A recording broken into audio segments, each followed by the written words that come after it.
muy buenas tardes para todos nuestros asistentes en la tarde de hoy. Soy Jenny Vargas y les doy la bienvenida desde Positiva Compañía de Seguros S.A. a la Red Nacional de Comunidades de Enseñanza y Aprendizaje en Seguridad y Salud en el Trabajo. Recuerden que la conectividad en cada acción educativa debe ser de un 80% de permanencia para que se cuenten como asistentes y se puedan certificar. Recuerden que la certificación es un beneficio para afiliados a la compañía. Iniciamos con este importante tema, el servicio doméstico, gestión integral de riesgo físico. Quiero invitar en la tarde de hoy a nuestra experta, la doctora Nelly Parra, la ingeniera Nelly Parra. Ella es ingeniera ambiental, magíster en dirección de recursos humanos. Ingeniera, buenas tardes, ¿cómo estás? Muy buenas tardes, Jenny. Qué rico estar por aquí nuevamente acompañándolos. Estoy muy bien. Muchas gracias por preguntar. Espero que todos ustedes también. Bienvenidos a todos. Muchas gracias, Nellycita. Entonces te dejo ahí para que inicies y ya nos vemos. Vale, gracias a ti.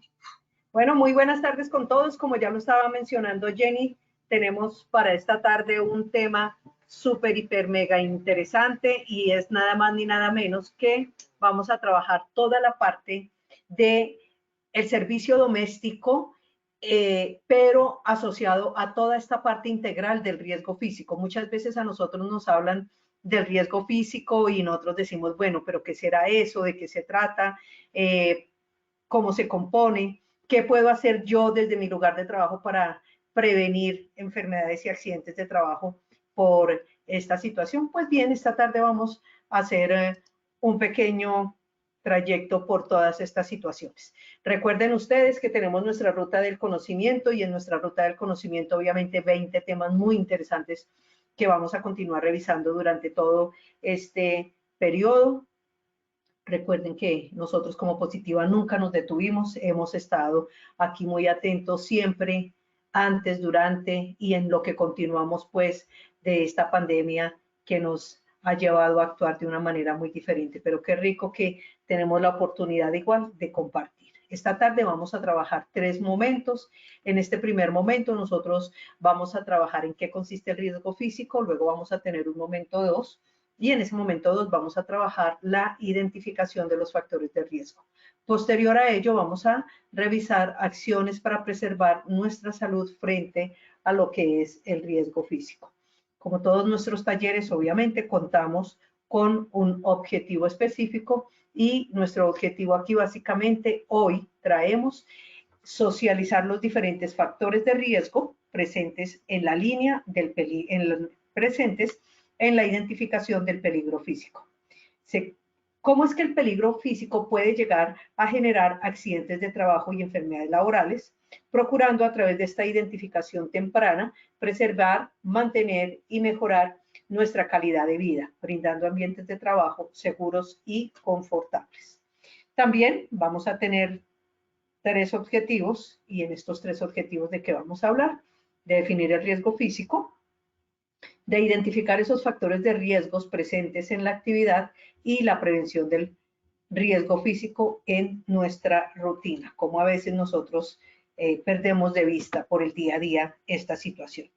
Bien, pero como siempre, y aquí voy a invitar a Jenny para que realicemos nuestra primera evaluación. Evaluémonos para ver cómo estamos y posteriormente, después de la presentación, volveremos a estar acá. Jenny, te Claro que sí, entrego. Nellycita. Gracias. Aquí estoy acompañándote muy pendiente, entonces vamos a iniciar con nuestro sondeo. Quiero recordarles que en sus pantallas pueden visualizar las preguntas y tienen la opción de seleccionar la respuesta correcta. Les recuerdo que al finalizar tendremos las mismas 3 preguntas y el ingeniero nos dará la respuesta correcta. Entonces vamos con nuestra primera pregunta, el sondeo inicial. ¿Qué es el riesgo físico? A, una amenaza latente en el puesto de trabajo. B, cualquier situación que me ponga mal. C, probabilidad inminente de sufrir un daño. D, ninguna de las anteriores. Entonces tenemos unos segundos para responder a esta pregunta. Les recuerdo que al finalizar tenemos las mismas 3 preguntas y la ingeniera Nelly nos va a ayudar con la respuesta a cada una de ellas.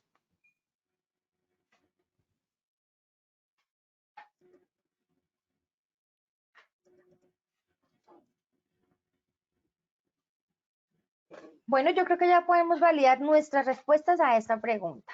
Perfecto. ¿Qué es el riesgo físico? Con un 33% nos indican que es una amenaza latente en el puesto de trabajo. Con el 5%, cualquier situación que me ponga mal. Con el 58%, probabilidad inminente de sufrir algún daño. Y con el 5%, ninguna de las anteriores. Entonces vamos con nuestra segunda pregunta del sondeo. Algunos de los factores de riesgo físico son A, iluminación, B, ruido, C, temperaturas extremas, D, todas las anteriores. Entonces, por favor, leamos muy bien la pregunta, las respuestas y pueden contestar la que ustedes crean correcta.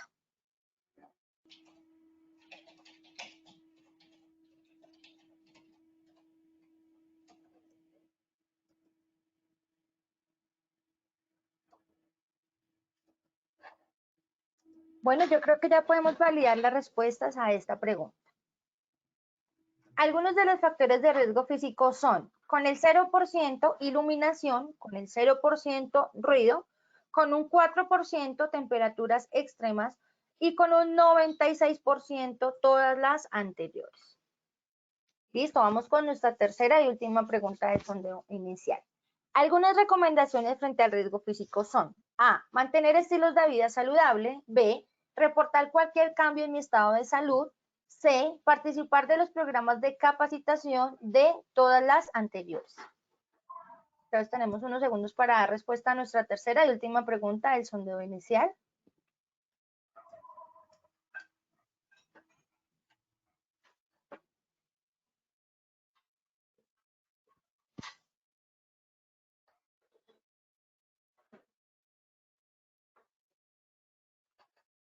Bueno, yo creo que ya podemos validar nuestras respuestas. Algunas recomendaciones frente al riesgo físico son, con el 0% mantener estilos de vida saludable, con un 4% reportar cualquier cambio en mi estado de salud, con el 8% participar de los programas de capacitación y con el 88% todas las anteriores. Entonces ese fue nuestro sondeo inicial. Quiero, antes de iniciar con nuestra presentación del día de hoy, darles una información muy importante para todos nuestros asistentes y las personas que se encuentran conectadas con nosotros.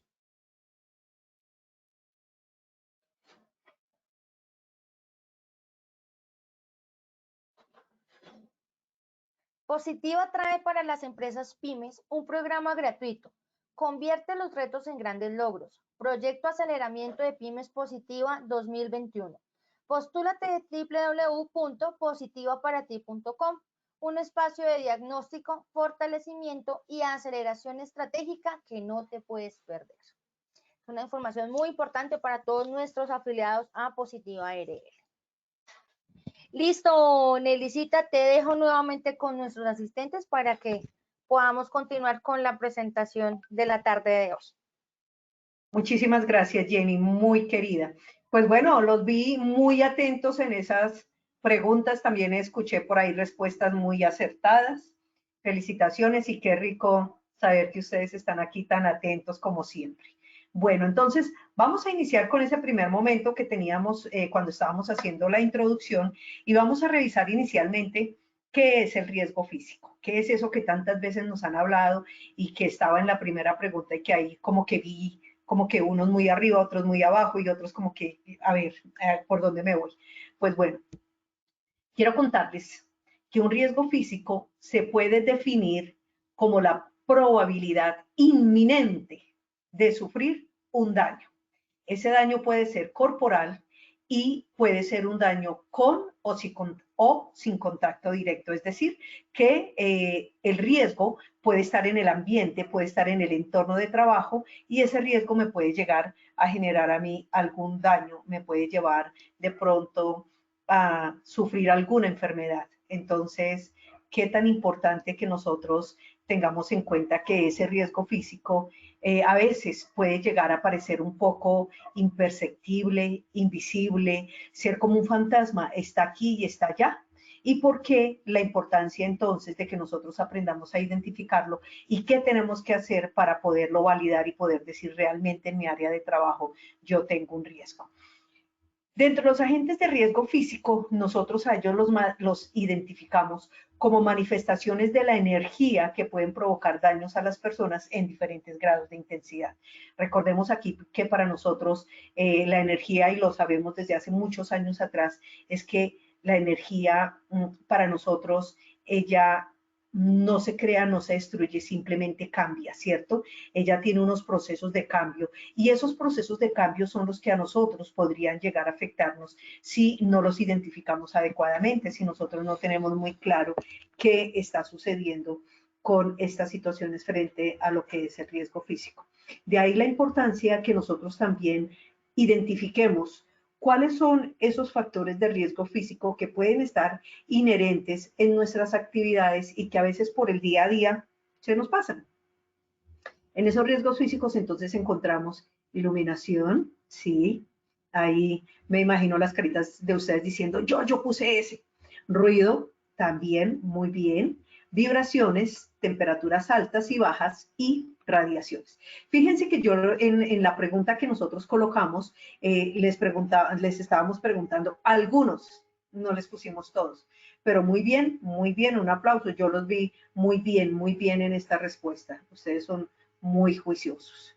También es importante que nosotros tengamos en cuenta y vamos a empezar a hablar aquí de esta clasificación de estos factores de riesgo. Me quiero tomar la libertad inicialmente de hablar uno que es de nuestro día a día y tiene que ver con las temperaturas altas y bajas. En las temperaturas altas, y nosotros cuando estamos hablando de qué son las temperaturas, debemos de tener en cuenta que cada tipo de trabajo en función de la actividad física requiere un térmico apropiado. Me explico. No es lo mismo cuando nosotros estamos trabajando bajo techo y tenemos nuestros elementos de protección personal y no estamos expuestos ni al frío, ni al sol, ni al aire, ni a la humedad relativa, ni a la temperatura ambiente, ¿cierto? Eso es muy diferente. Entonces, es importante que tengamos en cuenta que cuando nosotros estamos realizando una actividad física, una actividad que nos demanda a nosotros, por ejemplo, no es lo mismo cuando nosotros salimos a trotar, a montar bicicleta, a caminar, a subir, por ejemplo, una pendiente, a cuando nosotros solamente vamos y nos sentamos allá a la orilla de la piscina a broncearnos, ¿cierto? Por ejemplo. Entonces, ¿qué sucede? Sucede que nosotros los seres humanos tenemos receptores en la piel. Estos receptores que están en la piel, ellos son los encargados de regular la temperatura de nuestro cuerpo. Una vez que ellos regulan la temperatura de nuestro cuerpo, le informan allá al cerebro, aquí en la parte posterior de nuestro cerebro, tenemos el hipotálamo.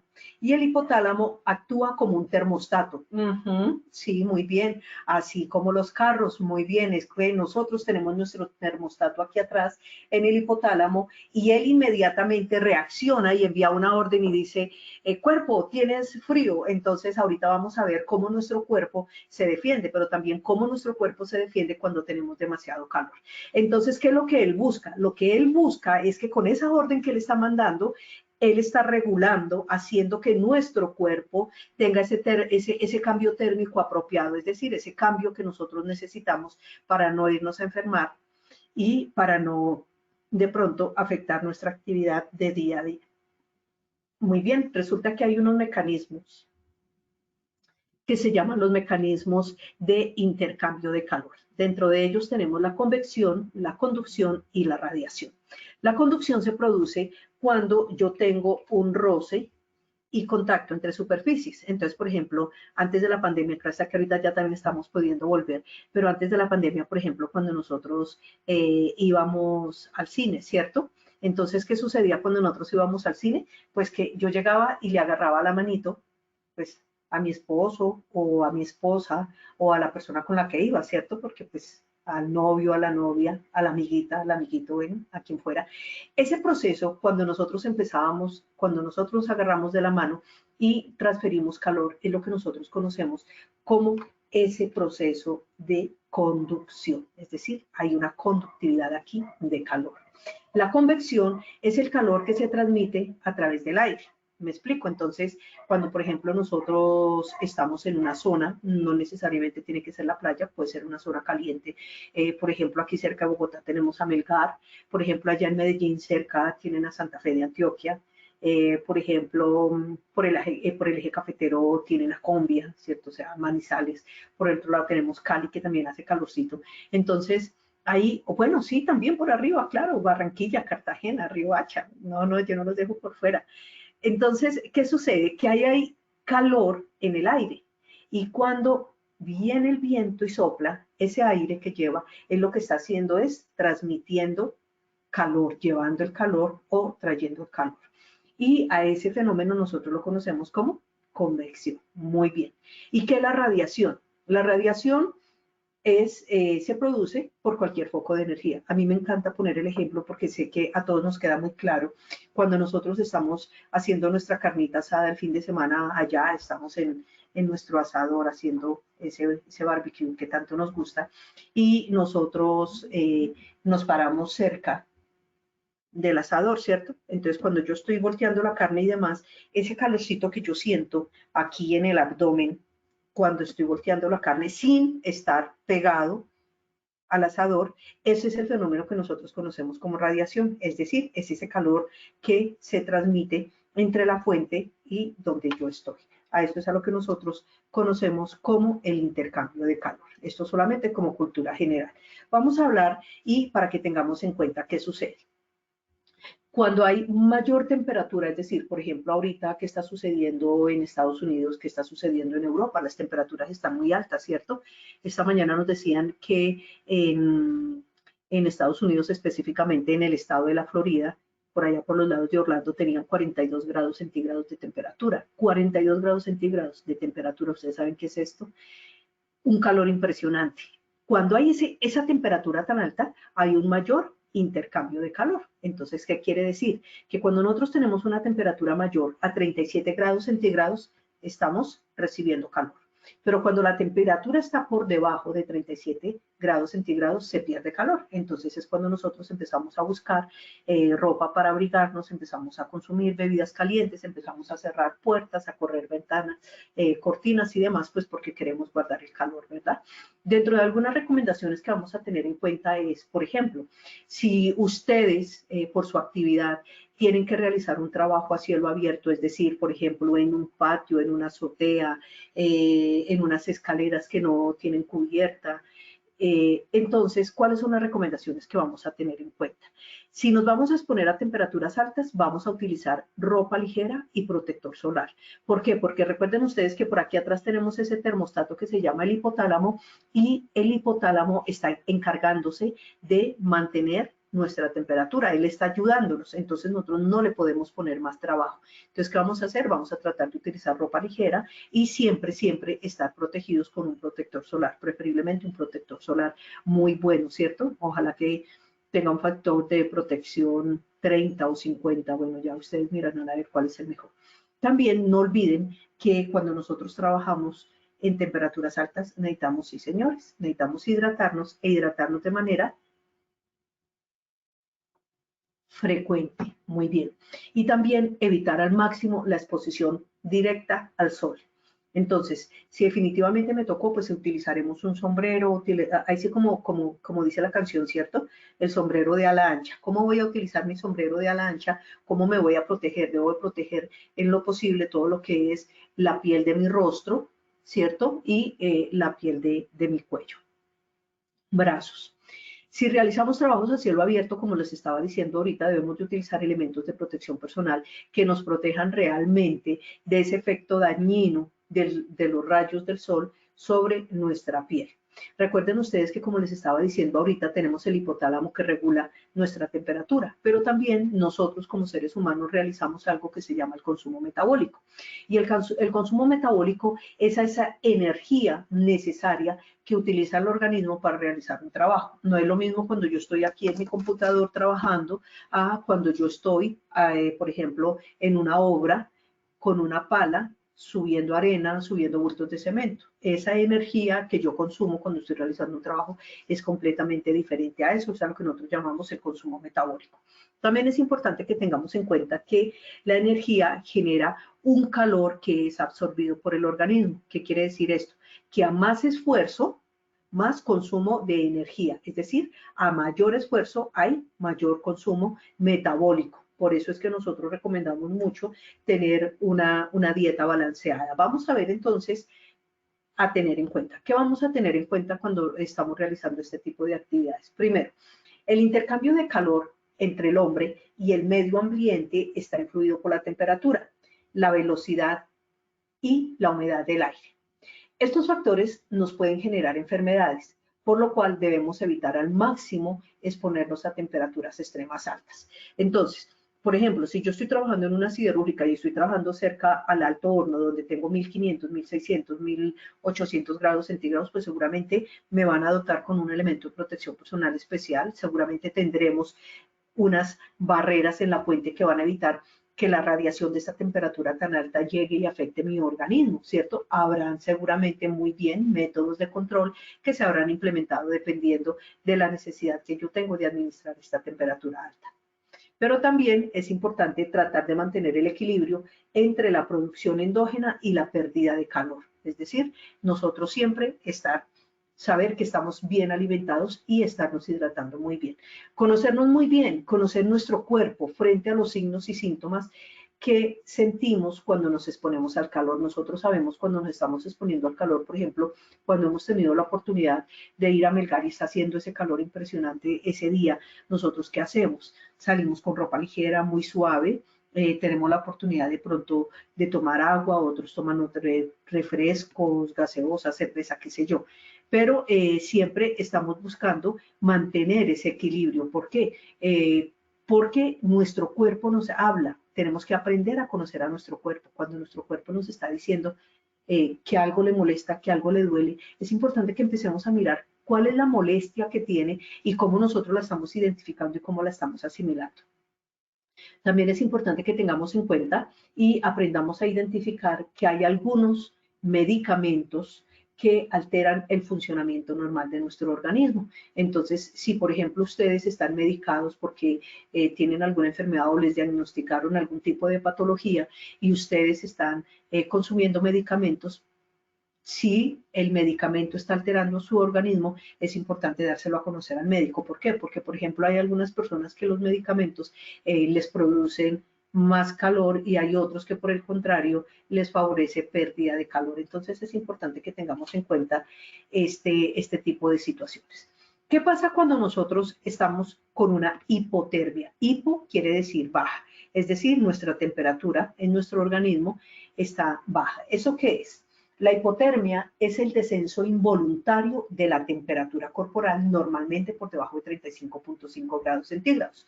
Yo normalmente le digo no le digo, ¿cierto? Cuerpo, enfríese, y entonces mi cuerpo se empieza a enfriar. Cuerpo, caliéntese, y entonces mi cuerpo se empieza a calentar. No, ojalá y fuera así, ¿cierto? Pero no es así. ¿Qué sucede? Cuando nosotros tenemos hipotermia, es decir, nosotros tenemos frío. Cuando nosotros tenemos frío, suceden algunas situaciones, como por ejemplo, el frío a nosotros nos puede afectar de diferentes formas. A todos no nos afecta de la misma forma. ¿Por qué? Porque nosotros tenemos algo que se llama la susceptibilidad del organismo. Y yo no soy igual que susceptible a Hugo, a Paco, a Luis, a María, a Juana, a Andrea, a Diana, a Isaac, a Alicia. Todos actuamos de una manera diferente. ¿Por qué? Porque la susceptibilidad de mi organismo es diferente. La susceptibilidad del organismo es diferente en cada persona. En algunas personas nosotros podemos llegar a identificar temblores, ¿cierto? ¡Qué frío! Tiritoneo. El tiritoneo es ese como ese escalofrío que nos da. Yo no le digo, cuerpo, tiritoneé, cuerpo, escalofríese. Ay, sí, estoy escalofriado. No, ¿cierto? Confusión mental, movimientos involuntarios. Entonces nosotros vemos que la persona está así, de pronto hace algo así como, ¿cierto? Esos son movimientos involuntarios. ¿Por qué se producen esos movimientos involuntarios? Porque acuérdense que tenemos nuestro termostato allá atrás que está trabajando y él está enviando señales al organismo diciéndole, oiga, defiéndase que su temperatura está muy baja, necesitamos subirla. O al contrario, cuando tenemos mucho calor, entonces, ¿qué sucede? Empezamos a sudar, es decir, tenemos medios de desfogue, entonces empiezan las glándulas sudoríparas, entonces empezamos nosotros aquí a sudar en la frente, nuestras axilas empiezan a sudar, empezamos a tener goticas de sudor por acá, empezamos a, ¡oh, qué calor! O empezamos simplemente a utilizar abanicos para aliviar, ¿cierto?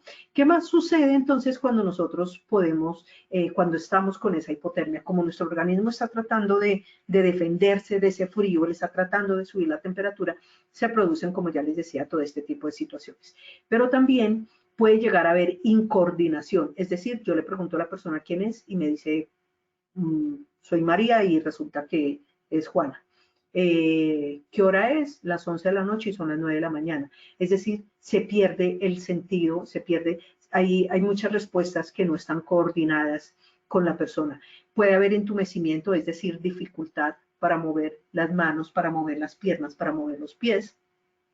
Torpeza, entonces vemos que la persona va caminando y se tropieza o va a agarrar algo y como que no lo puede agarrar bien.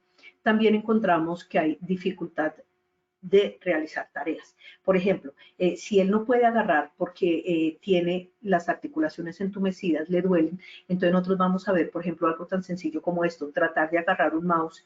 Él no lo puede agarrar, hay torpeza y se le puede caer. Hay dificultad para realizar las tareas. Si la temperatura es muy baja, se puede presentar pérdida de la memoria, confusión. Se incrementa la diuresis, es decir, la cantidad de orina. Y si la exposición persiste, si nosotros no retiramos a la persona del frío, si somos nosotros mismos y estamos aquí en esa hipotermia tan alta y no hacemos nada, puede inclusive llegar a perder la conciencia. ¿Cuáles son algunas recomendaciones para que esto no nos pase? Utilizar ropas especiales para resistir el viento y la lluvia y que nos ayuden a mantener la temperatura corporal, que ya habíamos hablado, ¿cierto? Trabajos activos, es decir, buscar nosotros generar actividad aquí para allá, moviéndonos, mantener buenas condiciones de salud, procurar lugares de descanso secos y calientes. Por ejemplo, cuando vamos a hacer la pausa activa, si yo trabajo en un cuarto frío, si trabajo cerca a un cuarto frío, si trabajo en sitios donde la temperatura es muy baja, pues esos momenticos de descanso, de pausa activa, procurar un ambiente seco, tranquilo y caliente, mantener buenas condiciones de salud, cumplir las normas y recomendaciones emitidas por el Sistema de Gestión de Seguridad y Salud en el Trabajo. A veces a nosotros nos dicen, por ejemplo, no vaya a entrar al cuarto frío si no se ha puesto el abrigo. Normalmente estos abrigos son de ropa térmica que nos ayudan a mantener la temperatura corporal y esa es una norma de seguridad que deberíamos de cumplir. Evitar los cambios bruscos de temperatura, es decir, si usted está a una temperatura muy alta, evite pasar rápidamente a una temperatura muy baja. ¿Por qué? Porque puede llegar a sufrir un choque y puede llegar a afectar su salud. Mantener una buena y balanceada nutrición. Una buena y balanceada nutrición y como están ahorita muy de moda todo esto de los estilos de vida saludable que nos dicen, no es dejar de comer de todo, ¿cierto? Es comer las porciones adecuadas y comer cada 3 horas. Evitar al máximo, obviamente, las gaseosas, o sea, bebidas muy, muy azucaradas, evitar muchísimo comer arroz, pasta, papa, plátano, por ejemplo, en el almuerzo son demasiados carbohidratos para un solo plato. Entonces, preguntar cómo es una dieta balanceada, reportar cualquier cambio en el estado de salud. Esta es una responsabilidad que tenemos de acuerdo al decreto 1072 de 2015 en el artículo 2.2.4.6.10. Y obviamente, evitar fumar, beber y el consumo de sustancias psicoactivas y el uso de drogas. Muchas veces las personas consumen alcohol que para subir la temperatura. Cuidado con eso porque recuerden ustedes que podemos estar afectando a nuestro organismo. Hablemos de iluminación. ¿Qué pasa con la iluminación? Este factor de riesgo en el servicio doméstico a veces puede llegar a ser despreciado. Y es despreciado ¿por qué? Es debido a que no lo conocemos e identificamos como un factor de riesgo que puede afectar la salud. Me explico. Nosotros no siempre, y sabemos que la iluminación puede llegar a afectarnos y resulta que la iluminación sí nos puede llegar a afectar. ¿Cómo nos puede llegar a afectar? Por ejemplo, por deslumbramiento, cuando tenemos una iluminación muy alta, exagerada, cuando tenemos demasiadas lámparas luminarias y además tenemos luz natural. Recuerden que la luz natural y la luz artificial se combinan y podemos llegar a tener exceso de iluminación y el exceso de iluminación también puede llegar a afectar nuestros ojos.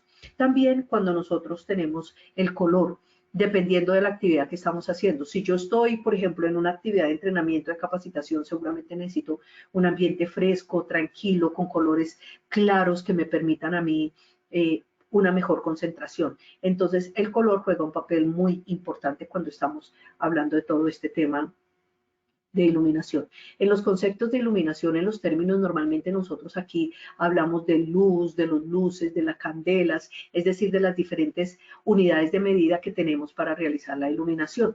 Aquí, más allá de eso, de que ustedes sepan, pues lo traigo a colación, digamos que como cultura general, pero más allá de eso, es que ustedes tengan claro que, como decían las abuelitas, ¿cierto? Ni mucho que queme al santo, ni poco que no lo alumbre.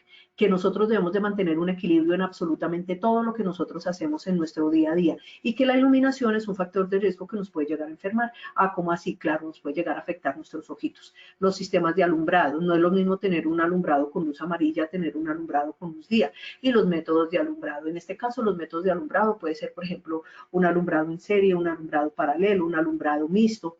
¿Qué tipos de alumbrado yo tengo? Si yo necesito, por ejemplo, una iluminación específica porque necesito hacer una tarea puntualmente. Todo esto, pues, obviamente son situaciones que nosotros debemos evaluar cuando estamos hablando de iluminación. En lo posible, nosotros deberíamos de preferir la iluminación natural, ya que ella trae consigo muchas ventajas. Imagínense en la iluminación del día, qué rico, ¿cierto? Es prácticamente inagotable y totalmente gratuita. Llega un momento en que el sol se va por allá a dormir y entonces ya nosotros llega la noche, ¿cierto? Esa luz natural, esa iluminación natural nos proporciona a nosotros una calidad cromática óptima, es decir, excepto pues porque también hay unos días que tenemos unos días que son esplendorosos, donde tenemos mucho brillo del sol, ¿cierto? Entonces, esa calidad cromática nos permite a nosotros apreciar los colores en su valor exacto. Puede proveer niveles de iluminación muy elevados, sí, sobre todo cuando nosotros tenemos, por ejemplo, oficinas donde tenemos muchos cristales alrededor, puede llegar a ser así como ella tiene muchas ventajas, también puede llegar a tener desventajas, ¿cierto? En este caso, pues tendríamos demasiada iluminación natural. Permite también bajo costo, porque pues, nosotros pagamos por la luz del sol, ¿no es cierto? Y mantenimiento, cada cuánto subimos allá a limpiar al sol para que no deje brillar, ¿cómo lo alimentamos? No, ¿verdad? Entonces, miren que prácticamente es gratuito. Que sí tenemos que hacerle mantenimiento de pronto a los vidrios de nuestras ventanas, de nuestras casas y así. Permite un contacto con el exterior, siendo así un elemento de bienestar. Claro, ¿por qué? Porque me permite a mí ver todo lo maravilloso que tiene la naturaleza. Y además de eso, hay una variación relacionada con el ciclo biológico humano circadiano. Es decir, nosotros vemos la luz del sol y nosotros decimos, wow, es de día. O simplemente vemos el amanecer, el alba y nosotros decimos, ya con la claridad de la luz decimos, es de día, empezó a amanecer. Pero también, ¿qué sucede cuando al final de la tarde se está ocultando el sol? Que nosotros decimos, está oscureciendo. ¿Y qué hacemos? Empezamos a buscar nuestra cama. Ese es un ciclo biológico, es completamente natural, es completamente normal y es lo que nosotros conocemos como el ciclo circadiano. Bien, también hablemos de que ofrece combinaciones de componentes directos y difusos que se proyectan en abundancia. Es decir, que con la iluminación natural nosotros tenemos muchísimas ventajas. Pero así como tiene cosas buenas, no todo es perfecto, ¿cierto? También tiene desventajas. ¿Cuáles son algunas desventajas? Pues que no está disponible en todo momento. Por ejemplo, en un día nublado, en una noche, pero por ejemplo también si tenemos una noche despejada, llena de estrellas, la luna ya brillando bien chévere y todo eso, pues podemos tener una noche clara y tendríamos una iluminación natural, ¿cierto? Normalmente es necesaria complementarla con luz artificial, es decir, con lámparas, con luminarias o con bombillos, como ustedes le quieran decir. También es importante que tengamos en cuenta aquí que es importante hacer esa combinación y eso se debe a la duración del día, las variaciones de intensidad por cambios atmosféricos, claro. Por ejemplo, en estos días que hemos tenido tantas lluvias, pues sabemos que no todo el día tenemos un sol esplendoroso, un día completamente abierto y formación de sombras en distintas áreas. Otra desventaja es que por ser precisamente una fuente esencialmente variable, a veces eleva el nivel luminoso hasta varias veces del mínimo exigido o viceversa. Es decir, como les estaba diciendo ahorita, cuando tenemos un día muy radiante con mucho sol, podemos exceder los límites permisibles de luminosidad. Una recomendación que alguien me preguntaba alguna vez es que a veces nosotros y sobre todo en los niños se tiene la costumbre de mirar el sol directamente, ¿cierto? Mirar el sol directamente y, ay, yo sí puedo, yo puedo ver el sol. Cuidado con esos juegos porque esos juegos pueden terminar afectando nuestra salud visual y puede provocar elevados contrastes en caso de penetración de luz solar directa y deslumbramientos. A esto hago alusión con el ejemplo que les estaba poniendo ahorita. En la iluminación artificial, ¿qué tenemos en cuenta? Entonces, primero, pues que está basada en la generación controlada de luz, aprovechando fenómenos que pueden lograrse dentro de las lámparas, ¿cierto? Entonces yo puedo decir, ahí yo quiero una luz día, entonces es una luz blanca, quiero una luz amarilla, quiero una luz tenue, quiero una luz más brillante, y nosotros podemos jugar con eso a través de diferentes dispositivos. Se usa cuando no es posible tener iluminación natural y también muchas veces para complementar el nivel de iluminación cuando es insuficiente por esta luz natural que nosotros tenemos por la luz diurna. Debe ser concebida para las condiciones de luz del día más desfavorables, es decir, cuando hay ausencia completa de luz del día. Es decir, que cuando ustedes van a un sitio y ustedes dicen, ay, aquí hay poca luz, ¿qué sería lo ideal? Pero para saber nosotros cuál es lo ideal, no es como cuando nosotros hablamos, por ejemplo, de otros riesgos que yo digo, yo coloco aquí una cabina, yo encierro esto y me queda perfecto. No, ¿por qué? Porque cuando suceden esas cosas, nosotros necesariamente tenemos que medir, tenemos que hacer una medición de higiene industrial que se llama una medición de niveles de iluminación en los puestos de trabajo. Y dependiendo de esa medición que nosotros hacemos, entonces ahí es donde nosotros vamos a entrar ahora sí a decir qué necesito en un puesto de trabajo, cuál es el valor óptimo que yo requeriría en determinados sitios de trabajo para que no se me vayan a afectar las personas. Interesante, ¿cierto? Muchísimo. ¿Qué cuidados debemos de tener? Pues ya sabemos, ya les fui hablando a través del taller. Principalmente cuando es el sol, evitar mirarlo directamente. Hablemos de las vibraciones. ¿Qué sucede con las vibraciones? Las vibraciones se definen como un movimiento oscilante que hace una partícula alrededor de un punto fijo, ¿cierto? La importancia de una vibración está dada por dos magnitudes, la intensidad y la frecuencia. La intensidad, es decir, qué tan fuerte, y la frecuencia, cuántas veces en una hora o en un momento yo me estoy exponiendo a estas vibraciones. Tenemos nosotros entonces que encontramos diferentes formas de exposición a vibraciones. Tenemos vibración mano-brazo, ¿cierto? Y tenemos la vibración cuerpo completo. La mano-brazo emitida principalmente, por ejemplo, cuando nosotros estamos utilizando polichadoras para polichar los lavamanos, para polichar los mesones, también cuando nosotros estamos utilizando máquinas para limpiar vidrios, estas máquinas hoy en día que nos producen cierta vibración, pero también cuerpo completo, cuando por ejemplo hay una persona que está conduciendo una montacarga, una carretilla, un togger que necesita subirse en ella o simplemente estar sentada. Ahorita vamos a mirar que hay algunas formas de control que nosotros podemos minimizar aquí cuando hablamos de vibraciones. Dentro de las recomendaciones, entonces, pues tenemos hacerle mantenimiento a esas fuentes de vibración. Es decir, si nosotros, por ejemplo, yo estoy utilizando un taladro, el taladro no solamente me está produciendo a mí un efecto de vibración por cuando lo estoy utilizando, ¿cierto? Sino también un efecto ergonómico. Entonces, ¿yo qué tengo que hacer? Hacerle un buen mantenimiento, asegurarme que el peso sí esté dentro de lo que yo puedo cargar realmente.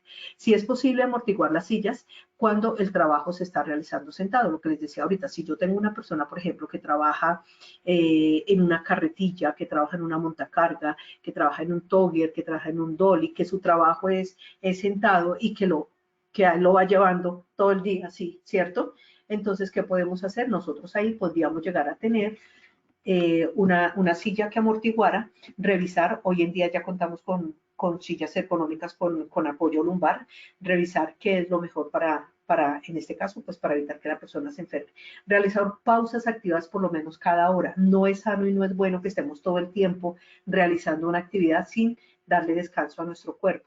Participar de los programas de capacitación que tiene la empresa. En los programas de capacitación a nosotros nos hablan toda la parte de la promoción, de la prevención, de cómo cuidarnos, de cuáles son los riesgos, de cuáles son los peligros, de cómo los podemos controlar. Y también nos hablan de la selección del equipo apropiado para cada tarea. Entonces, por ejemplo, que no es lo mismo cuando yo estoy utilizando un taladro que me pesa 30 kilos a cuando yo utilizo un taladro que me pesa 12 kilos. Entonces, ¿cuál es la herramienta adecuada para hacer la tarea?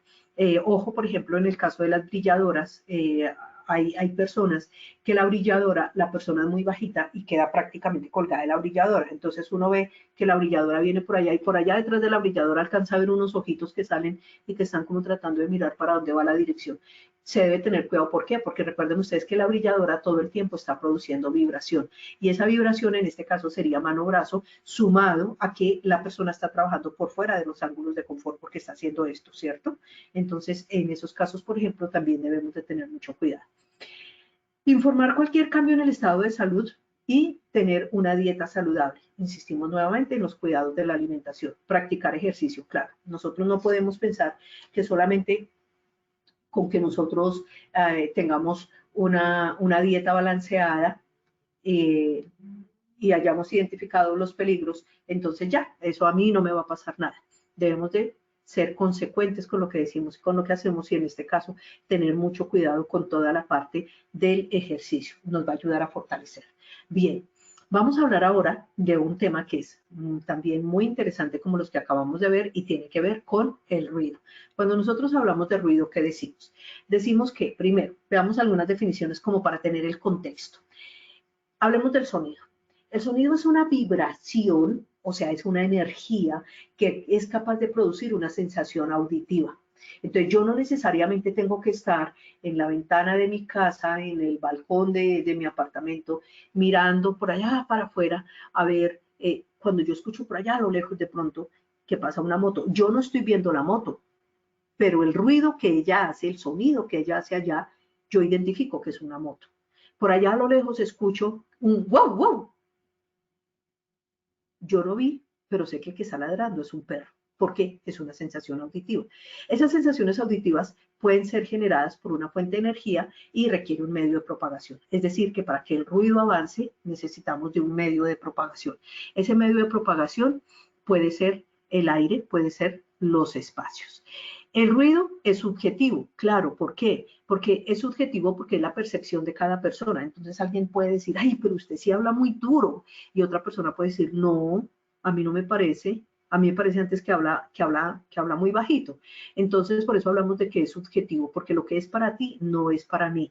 En esa combinación de sonidos no coordinados que producen una sensación desagradable. Entonces es cuando nosotros estamos, por ejemplo, alguien viene y corre una silla, pero la arrastra y suena así como terrible que nosotros decimos, ay, no, no, por favor, no. O cuando alguien está cortando, por ejemplo, un vidrio y el vidrio produce ese ruido de que es completamente desagradable, o cuando alguien está trabajando con una sierra, el mismo taladro nos está produciendo sonidos que son para nosotros ruidos que son desagradables. Es decir, que nosotros hablamos de ruido cuando hablamos de cualquier sonido que interfiera o impida alguna actividad humana. Es decir, es tan desagradable, es tan molesto, es tan incómodo que nosotros no podemos hablar, no podemos trabajar y no nos podemos comunicar. En este caso, el ruido, pues, también es un movimiento ondulatorio, es decir, es un movimiento osciloscópico, seno-coseno, ¿se acuerdan por allá de la primaria? Producido en un medio elástico por una vibración, es decir, que estamos hablando que el ruido también es ¿qué? Energía, claro, ¿por qué? Porque él viaja y viaja en movimientos osciloscópicos. Tenemos unos tipos de ruido, en esos tipos de ruidos pues tenemos un continuo o estable, es decir, que no presenta oscilaciones de intensidades rápidas y repentinas mayores a 2 decibeles. La unidad de medida del ruido es el decibel, por eso estamos hablando aquí de decibeles. Cuando nosotros estamos hablando de este movimiento osciloscópico, ¿cierto? Entonces, aquí nos está diciendo que es continuo o estable cuando él no presenta unas oscilaciones altas, sino más bien son oscilaciones pequeñas y suaves. El intermitente se presenta con oscilaciones de nivel de presión sonora de más de 2 decibeles, es decir, hace esto. Esto es un ruido intermitente. Y este, por ejemplo, sería un ruido continuo. No sé si lo alcancen a escuchar, pero esto es un ruido continuo. También nosotros hablamos del ruido de impacto. El ruido de impacto es ese ruido que suena, por ejemplo, cuando hay pólvora, una explosión. Presenta fluctuaciones bruscas del nivel de presión sonora con intervalos mayores a 1 segundo entre una y otra. Entonces, un ruido de impacto. Son ruidos de impacto que son fuertes y que nos pueden llegar a sacar a nosotros de esta coordinación que tenemos en nuestro día a día. También es importante que, como en todo, hacemos algunas recomendaciones. Dentro de esas recomendaciones que tenemos, utilizar los elementos de protección personal indicados para cada área. Entonces, en una área, ¿por qué? Porque en una área a mí me pueden dar protectores de copa, en otra me pueden dar protectores auditivos de inserción. Reportar cualquier cambio en el estado de salud. Ay, oiga, yo antes he escuchado también, pero ahora como que yo no sé, yo como que siento a veces que no escucho. Repórtelo, porque algo puede estar pasando. Reportar el daño de las máquinas y las herramientas de trabajo. Muchas veces las máquinas, ellas cumplen su ciclo y llega un momento en que ya no dan más. Cuando ya no dan más, entonces ellas empiezan a hacer ruido, por ejemplo, para desplazarlas, o el motor empieza a chillar, empieza a tener. Y esos ruidos molestos, incómodos, no solamente nos sacan a nosotros de nuestra concentración, sino que afectan el desarrollo del trabajo. Realizar las pausas activas, igual que vimos en las anteriores presentaciones, realizar mantenimiento a los equipos de trabajo, ya les dije por qué, participar en los programas de capacitación, qué es el ruido, cómo me protejo, qué es la hipoacusia neurosensorial por ruido, qué es la enfermedad profesional, por qué yo tengo que utilizar un protector auditivo, por qué yo tengo que colocarme el de inserción, por qué yo tengo que reportar que la máquina se está dañando. Bueno, y reducir los tiempos de exposición. Cuanto menos tiempos de exposición nosotros tengamos a un sitio ruidoso, menos va a ser la posibilidad de daño a nuestro oído. Mantener una vida sana después del trabajo, evitar exponerse al ruido. Si asiste a un lugar ruidoso, tomar precauciones. Por ejemplo, nadie está diciendo que nosotros no podemos ir a una discoteca y más ahorita, pues que está tan chévere nuevamente retomándose todo esto, ¿cierto? Pero recuerden ustedes que en una discoteca nosotros, la legislación colombiana dice que hasta 85 decibeles nosotros podemos aguantar sin que nuestros oídos se afecten. Pero resulta que nosotros en una discoteca encontramos 115, 120, 130 decibeles. Entonces, ¿qué quiere decir eso? Que, y ustedes se han dado cuenta en la discoteca que nos hablan y nosotros, ¿qué? Perdón, ¿qué me dijo? ¿Cómo? Y empezamos a hacer poses para tratar de escuchar. Entonces, no nos están diciendo que no vayamos, nos están diciendo, ok, vaya, pero tome precauciones. ¿Cuáles son las precauciones? Por ejemplo, al día siguiente, no continuar exponiéndose al ruido de tal manera que usted permita que nuevamente sus cilias regresen a su estado natural y usted recupere el sentido del oído, que no se siga afectando. Bueno, pues bien, estamos terminando nuestra presentación para darle paso a Jenny, pero normalmente tenemos nuestra conclusión interesante de nuestro taller. Recuerde que mantener un estilo de vida saludable, hacer ejercicio, comer sano, practicar las pausas activas son las reglas que le asegurarán mantener y mejorar su calidad de vida. Usted es el dueño de sus decisiones. Y este es el momento de tener una mejor calidad de vida. Comience ya, no espere más. Bueno, les dejamos algo de bibliografía aquí, donde pueden encontrar partes de lo que hemos hablado. Claro, pues es un taller que vamos así, como ustedes se han dado cuenta, un brochure. La seguridad industrial y la administración de Grimaldi Simmons. Allí encuentran todo este tema de riesgo físico, la toxicología ambiental, cómo el ruido, por ejemplo, afecta nuestro ambiente, como el exceso de iluminación, como las radiaciones, como las vibraciones. En la ley 1562 del 2012 también nos tocan el tema. Medicina del trabajo del doctor Jairo Aguilar Botero. Allí encuentran ustedes consecuencias de la exposición a factores de riesgo, los límites de exposición laboral de acuerdo a la guía de la ACGIH, del Instituto de Higienistas, y la resolución 2400 de 1979. Pueden consultar esta bibliografía y allí van a encontrar ustedes que hay cosas muy interesantes.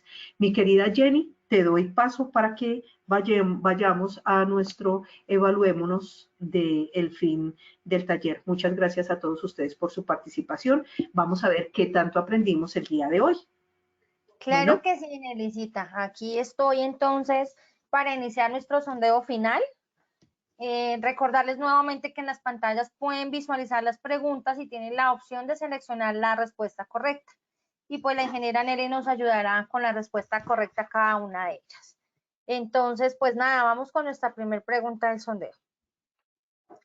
¿Qué es riesgo físico? A, una amenaza latente en el puesto de trabajo. B, cualquier situación que me ponga mal. C, probabilidad inminente de sufrir un daño. D, ninguna de las anteriores. Entonces tenemos unos segundos para dar respuesta a esta pregunta. Quería también recordarles que sus certificados a cada una de nuestras acciones educativas los van a encontrar 8 días hábiles después de realizar la acción educativa en positivatravesía.co.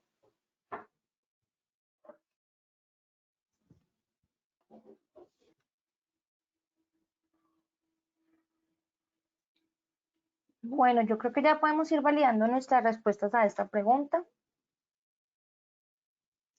¿Qué es riesgo físico? Con un 22% nos dicen una amenaza latente en el puesto de trabajo.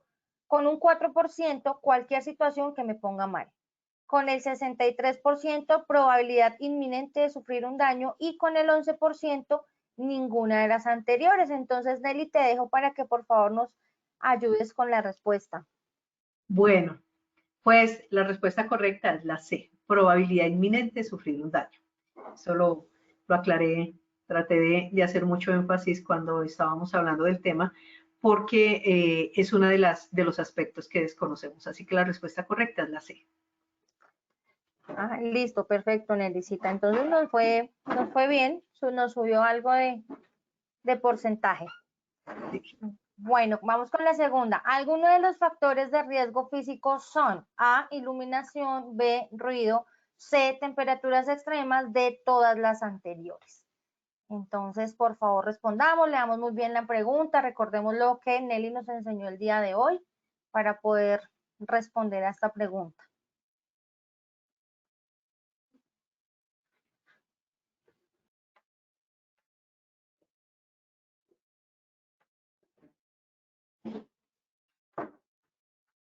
Bueno, validemos nuestras respuestas a esta pregunta. Algunos de los factores de riesgo físico son con el 0% iluminación, con el 0% ruido, con el 0% temperaturas extremas y con un 100% todas las anteriores. Entonces, Nelly, te dejo para que nos ayudes, por favor. Jenny, dime si no es absolutamente maravilloso. Todos estuvieron súper atentos, muy, muy pendientes. Felicitaciones a todos. ¡Wow! Muy bien, la respuesta es correcta, 100%. La respuesta correcta es la de todas las anteriores. Muy bien, felicitaciones. Perfecto, nos fue muy bien a todos nuestros asistentes. Vamos con nuestra tercera y última pregunta. Algunas recomendaciones frente al riesgo físico son: A, mantener estilos de vida saludables; B, reportar cualquier cambio en mi estado de salud; C, participar de los programas de capacitación; D, todas las anteriores. Entonces le damos la pregunta, las respuestas y contestemos la que corresponde, que ustedes creen que sea la correcta. Recuerden que todo el material, las presentaciones las pueden encontrar en positivatalleresweb.com. En caso de que se hayan perdido alguna explicación o quieran documentarse un poco más sobre nuestros temas. Listo, yo creo que ya validemos nuestras respuestas. Algunas recomendaciones frente al riesgo físico son: con el 4% nos dicen mantener estilos de vida saludable; con el 1% reportar cualquier cambio en mi estado de salud; con el 1% participar de los programas de capacitación; y con el 94% todas las anteriores.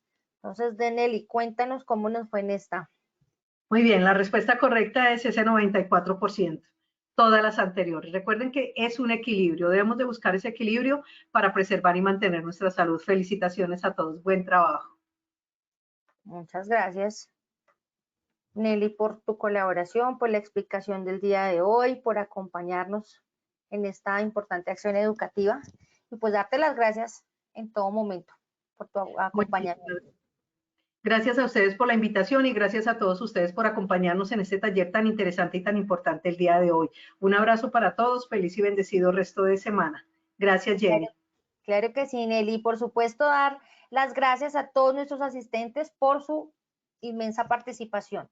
Recuerden que Positiva Compañía de Seguros piensa en ti. Los dejamos con el siguiente video y que tengan una feliz tarde.